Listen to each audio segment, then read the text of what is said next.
کفار نے دنیا میں جو نیک عمل کیے ہیں ان کا اجر کیا ملے گا؟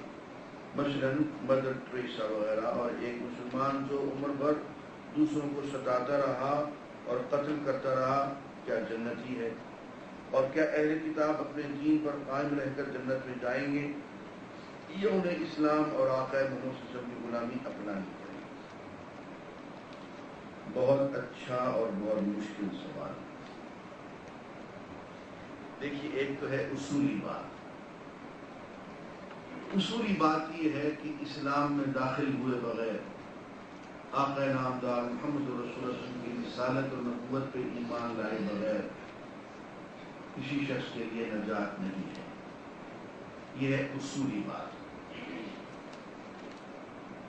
ہاں، اب اس اصولی بات کو جب آپ in particular cases, in individual cases لے کے آئیں گے تو آپ یہ نہیں کہہ سکتے ہیں کہ اللہ دیتا چونکہ مسلمان ہے اس لیے وہ جنت میں گیا،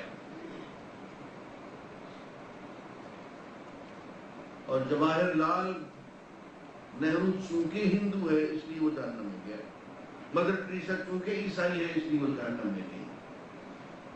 یہ نہیں کہہ سکتے۔ ہو سکتا ہے اللہ کی مرضی ہے وہ مدر ٹریسا کو جنت میں ڈال دے اور اللہ دیتا کو دوزخ میں ڈال دے، اس کا انکار ہو۔ اللہ تعالیٰ کسی کے اعمال کو ضائع نہیں فرماتا۔ ہاں، اصولی بات یہ ہے کہ ایمان لائے بغیر نجات نہیں ہے۔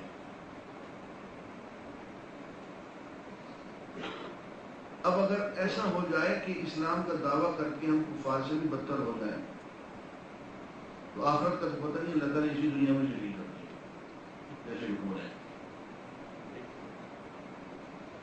اور کفار اگر کفر پہ رہنے کے باوجود مسلمانوں سے زیادہ اسلام پہ عمل کر لیں تو اسی دنیا میں سرفراز ہو جائیں گے، آخرت کا کچھ پتہ نہیں وہاں اللہ تعالیٰ کیا کرے۔ اعمال کی جزا سزا بہرحال ہوتی ہے، اس کا اجر مرتب ہوتا ہے، جو بھی خواہ اسی دنیا میں ہو جائے خواہ آخرت میں۔